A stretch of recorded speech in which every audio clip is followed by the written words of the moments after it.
name's Malachi Salmon and this is Malachi's Amazing Animal Facts. Today we're here at the Seal Sanctuary in Cornwall and today we're going to be talking about seals. There are two main types of seals in the UK. The grey seal and the common seal, but actually grey seals are more common than common seals. This is one of my favourite grey seals here and his name is Ray. Hi Ray!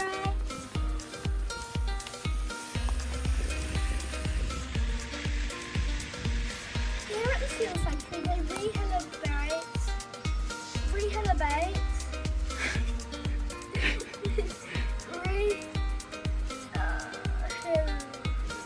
Here at the Seal Sanctuary they try rehabilitate.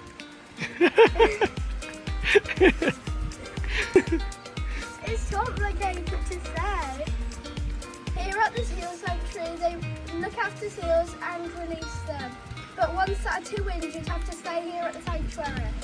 Because Ray is blind, he has to stay here. He's been here for 24 years. Wow. He's really happy when basking in the sun though, and he likes it there. This is Asa, who works at the Seal Sanctuary. Asa, can you please give me some facts about the seals here? Yeah, of course I can. So, swimming around the window just behind us here, we have some of our long-term residents, such as Jinx, just going by there, and this is Ayla as well. These are long-term residents, meaning that they live with us here at the Seal Sanctuary. They were rescued from the wild, but they've got chronic health issues that mean they wouldn't actually survive by themselves. So, for example, Pumpkin, who's right in front of us here, has problems with his kidneys. He gets kidney stones. Ayla, just there, she actually is missing a little bit of one of her flippers, her front right flipper. She had quite a nasty infection when she was a little pup, so that requires long-term care. And my favourite seal here at the sanctuary is Jinx, who has a condition which causes inflammation in her tummy, so it makes it quite painful to eat. But we're able to manage these conditions. For example, with Jinx, we're able to give her anti-inflammatories so that her tummy's nice and comfortable, and actually she really loves her fish these days. So what are the biggest threats to their natural habitat? Well, there's a few different things that are affecting the habitats for seals. Of course, some of the big ones include climate change. You know, we're seeing lots of unusual things happening with the weather all across the world, even here in the UK. Phenomena such as El Nino, which is kind of affecting the whole world, causing really wet summers here in the UK and really rough winters too, and that can change the landscape quite a lot. But there's also very specific things. So for our local grey seals, one of the problems that they're facing in terms of their habitat is in the lack of haul-out sites. Seals love to be in the water, as you can see. They really enjoy swimming around, but they can't stay out at sea forever. They need to be able to rest properly, digest all their food, and they'll do that on land or on rocky outcrops.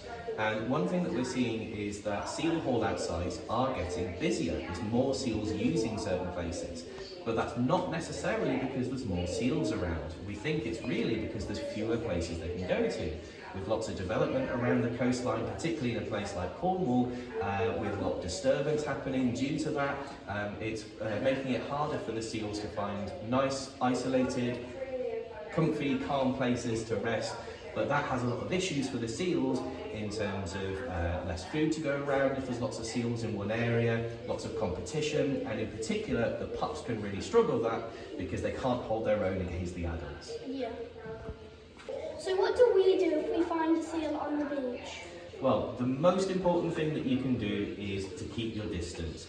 Oftentimes when we come across seals, even little pups by themselves, there's nothing wrong with them at all. They're just having a little bit of a rest, recuperation on the beach or on rocks sometimes. And so we don't want to interfere if there's nothing wrong with them. So that's the most important thing to do to start with, is to keep your distance, try and stay downwind from them, so that they can't smell you, they can't see you or hear you. However, if you are concerned about them, then there's a few different people that you can contact who will be able to come and assess that seal. Of course, we've got the Cornish Seal Sanctuary, and if it's nearby, we'll send a member of our team out to go and look at it. And there's another charity called the British Divers Marine Life Rescue, who have their own network of volunteer medics who are trained to assess marine mammals, and they will also be able to send out one of their volunteers to assess that animal to see if it's okay and if we can leave it be, or if it needs to be brought into a rehab facility like the Cornish Seal Sanctuary. Thank you, Asa. That will be very useful for our viewers. You're very welcome indeed. Thank you.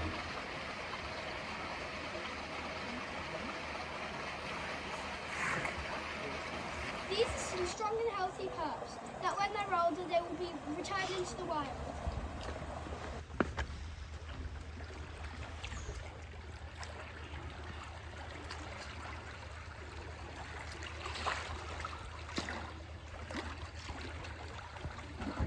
This is the most important part in the seal sanctuary. This is where they take baby pups that are being rescued.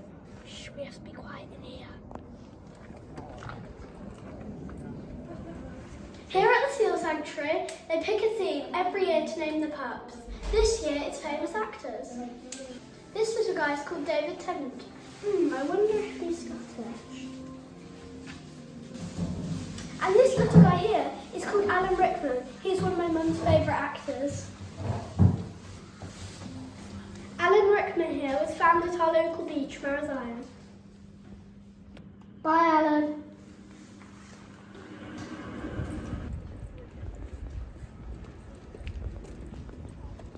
Hope you've enjoyed learning about seals as much as I have. See you in my next video. You might think seals go, oh, oh, oh, but that's actually a sea lion. Seals here go,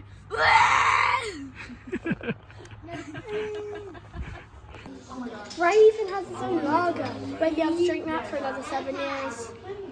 Here at the Seal Sanctuary, they rehabilitate. Here at the Seal Sanctuary, they try rehabilitate.